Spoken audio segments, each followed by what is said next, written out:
Hi everyone.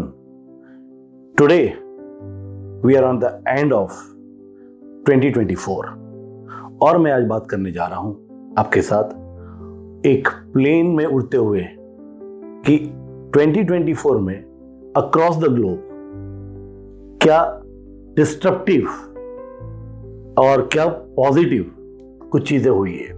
So when we start from the east we are taking Japan. और Japan का एक conflict जो China के साथ है that we need to understand. The conflict between Japan and China is East China Sea, जो disputed region है और उसमें दो आइलैंड है, Senkaku islands and Diaoyu islands. ये दो आइलैंड्स चाइना और जापान दोनों क्लेम कर रहे हैं और उस वजह से वहां पे इन दो कंट्रीज के बीच में मिलिट्री टेंशन है. नाउ जो चाइना है वो बड़ा ही एक्सपांशनिस्ट कंट्री है, तो उनकी अक्रॉस उनके नेबर्स के साथ बहुत ज्यादा कॉन्फ्लिक्ट है. उनमें से दूसरे नंबर की जो कंट्री है जहां पे उनके कॉन्फ्लिक्ट है it is Philippines. South China Sea में पूरा ही मिलिट्री के आर्टिफिशियल आइलैंड्स क्रिएट किए हैं and they are encroaching in Philippines border. Maritime borders में वो लोग उनके अंदर घुस रहे हैं. उस वजह से फिलीपींस के साथ बहुत ज्यादा टेंशन बढ़ने लगा है. To prevent the attack, the possible attack और the expansion plans of China, Philippines have decided to buy the Typhon missiles which have the range of striking of around 500 kilometres.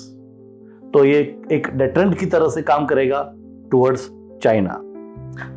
अब आते हैं China Hong Kong. Again the common factor is China. Hong Kong को take over कर लिया है after Britishers left and almost 2 decades have passed, but still the dispute with local Hong Kong people and China वो चालू है. तो ये जो इनका डिस्प्यूट है वो कहीं ना कहीं there is an instability in the Hong Kong region of China. There is a great conflict between China and Taiwan. Taiwan की बैकिंग है यूएस.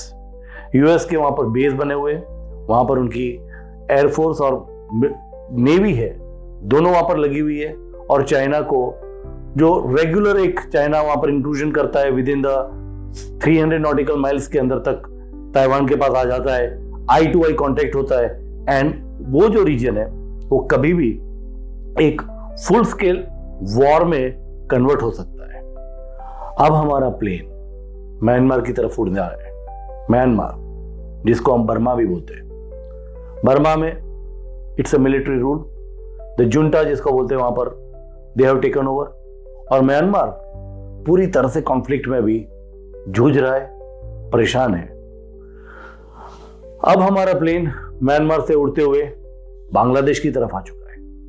बांग्लादेश में जस्ट मंथ अगो वहां पर पूरा एक आपने देखा किस तरह से शेख हसीना गवर्नमेंट को उन्होंने निकाला एंड मोहम्मद यूनुस जो भी केयरटेकर प्राइम मिनिस्टर है ही हैज टेकन ओवर. तो ये कॉन्फ्लिक्ट काफी स्नोबॉलिंग हो रहा है. इंडिया के लिए भी रिलेशंस अच्छे नहीं है बांग्लादेश के साथ. एंड जो बांग्लादेश को हमने लिबरेट किया था पाकिस्तान से, आज उनके साथ हमारी प्रॉब्लम्स कुछ ज्यादा ही बढ़ रही है. अब हमारा प्लेन इंडिया की तरफ एंटर कर रहा है और हम फ्लाई कर रहे हैं अबाउट लेह. लेह में एक पॉजिटिव न्यूज आई है, that is disengagement between PLA, that is Chinese army जिसे बोल सकते हैं, एंड इंडियन आर्मी. और वहां से जो आई टू आई हम लेह में चाइना और इंडिया की आर्मी थी वो धीरे धीरे दोनों बैक ट्रैक हो रही है एंड डीमिलिटराइज दैट जोन हो रहा है. अब हमारा प्लेन अफगानिस्तान पाकिस्तान रीजन के ऊपर है. अफगानिस्तान पाकिस्तान के बारे में तो क्या ही कहना. उनकी तो पूरी कंट्री 365 डेज कोई ना कोई प्रॉब्लम में होती है. बट एक रिटेलिएटरी मेजर पाकिस्तान ने टुवर्ड्स ईयर एंड में लिया है टुवर्ड्स अफगानिस्तान. दैट इज वहां पे जो TTP है, तहरीक तालिबान पाकिस्तान, उनके जो टेररिस्ट ऑर्गेनाइजेशन के जो वहां पर उनके कैडर्स है उनके ऊपर पाकिस्तान ने बॉम्बार्डिंग कर दी, मिसाइल दाग दिए एंड कहा जाता है कि around 40 people have been killed और अफगानिस्तान जो है अब बहुत ही ज़्यादा strong retaliatory measure towards Pakistan ले सकता है। अब हमारा प्लेन ईरान के ऊपर आ चुका है। हम देख रहे हैं ईरान में कितनी प्रॉब्लम है। उनके जो सुप्रीम लीडर है खामेनी, जो उनकी पोजीशन है वो पोजीशन काफ़ी वीक है। देयर एलीज, चाहे वो हिजबुल्लाह हो, चाहे वो सीरिया में असाद की गवर्नमेंट हो, दे हैव फॉलन डाउन। तो उस तरह से मिडल ईस्ट के अंदर पूरा ही तख्ता पलट होने जा रहा है। हो सकता है ईरान में भी तख्ता पलट हो जाए और कुछ भी हो सकता है आने वाले दिनों में। ये जो वॉर गाजा में चल रही है, the war in Gaza of Israel and Gaza, जो हमास के खिलाफ चल रही है, इसके ऊपर तो मैं पूरी एक वीडियो बनाऊंगा। पर फिलहाल तो सिर्फ हमारा जो प्लेन जा रहा है वहाँ से गाजा को कंप्लीटली डिस्ट्रॉय कर चुका है ईरान, और काफ़ी ह्यूमैनिटेरियन क्राइसिस भी है, but they are repaying for what they have done with Israel's. अब हमारा प्लेन अफ्रीका सब कॉन्टिनेंट की तरफ जा रहा है, लीबिया से शुरू करते हुए। लीबिया में ऑलमोस्ट 6-7 साल चले गए। मोहम्मद गद्दाफी की जो गवर्नमेंट थी, डिक्टेटरशिप उनकी वहाँ पर थी, उनको ओवरथ्रो किया है यूएस की मदद से, but still the conflict with in the Libya है वो ख़त्म होने का नाम ही नहीं ले रहा है। नॉर्थ सुदान और साउथ सुदान, ये दोनों जगह पर काफ़ी कॉन्फ्लिक्ट है। North Sudan is basically Muslim majority, South Sudan is Christian majority. Because of famine and because of बहुत सारी उनकी जो इंटरनल प्रॉब्लम्स है, उस वजह से वहाँ पर बहुत सारे इश्यूज खड़े हो रहे हैं। अब हमारा प्लेन नाइजीरिया की तरफ जा रहा है। नाइजीरिया में आप देख रहे हैं बोको हराम एक टेररिस्ट ऑर्गेनाइजेशन है, and that terrorist organisation of Boko Haram काफ़ी प्रॉब्लम क्रिएट कर रहा है towards the stability of Nigeria. अब हमारा प्लेन यूरोप की तरफ जा रहा है, और यूरोप में जैसे ही हम बात करते हैं तो हम देख रहे हैं war between Ukraine and Russia.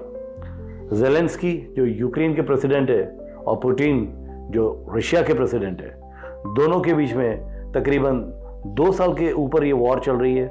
NATO का वो एलाय बन चुका है Ukraine, but still there is no end to the war in Ukraine. अब हमारा प्लेन थोड़ा नॉर्थ अमेरिका में कनाडा की तरफ जाता है। कनाडा में वैसे तो कोई प्रॉब्लम नहीं है, बट आने वाले टाइम में इंडिया के हिसाब से देखें तो वहाँ पर जो एलिमेंट्स है, खालिस्तान बोल दीजिए या एंटी इंडियन एलिमेंट्स बोल दीजिए, या जो उनके करंट प्राइम मिनिस्टर है ट्रूडो, जस्टिन ट्रूडो, उनके साथ जो हो रहा है वो भी काफ़ी गड़बड़ वाली चीज़ें चल रही है। तो जस्टिन ट्रूडो हो सकता है कभी भी माइनॉरिटी में आ सकते। द इलेक्शंस है वो 2025 के अक्टूबर में हेल्ड होने वाले हैं, बट मे बी सरप्राइजिंगली वहाँ पर वो इलेक्शंस थोड़े जल्दी भी आ जाए। अब हम यूएसए की बात करते हुए हमारे प्लेन को towards south America, north America की बॉर्डर की तरफ रखते हुए जा रहे हैं, यूएसए की बॉर्डर। और वहाँ पर हम देख रहे हैं कि जैसे ही डोनाल्ड ट्रंप प्रेसिडेंट बने, he has said one statement that I am going to take back the Panama. अब पनामा को अगर तो उन्होंने टेक बैक करने की बात की है, तो जो वहाँ के प्रेसिडेंट है पनामा के, he has been very furious कि ऐसा हम होने नहीं देंगे। तो इस तरह से अक्रॉस द ग्लोब ये सारी प्रॉब्लम्स चल रही है। We are very fortunate that in India there is a lot of stability. कुछ एलिमेंट्स है जो इंडिया को भी अनस्टेबल करना चाहते हैं। अगर तुम बांग्लादेश के बारे में बात करें तो ये कोई नेचुरल चीज़ें नहीं हुई है कि अचानक वहाँ की जो पब्लिक है वो टुवर्ड्स शेख हसीना को उनकी एंगर आ गई। या अगर तुम बात करते हैं कि ईरान जो लीबिया में हुआ है कि अचानक रिजीम चेंज हो गया, फोर्सेस इतनी आगे आ गई और असद को ऐसे ही भाग जाना पड़ा छोड़ के कंट्री को। अगर तुम देखते हैं टुवर्ड्स इंडिया में तो मणिपुर के अंदर जो प्रॉब्लम है, या फिर दिल्ली बॉर्डर पे जो फार्मर एजिटेशन होता है, क्या सिर्फ पंजाब के फार्मर्स को प्रॉब्लम है? क्या बाकी कंट्री में फार्मर्स नहीं है? पर ये बहुत सारी चीज़ें हैं जो होती रहती है, एंड ये सारे टॉपिक्स हम कवर करेंगे कुछ और वीडियोज़ में। तब तक के लिए thank you, tata, bye bye.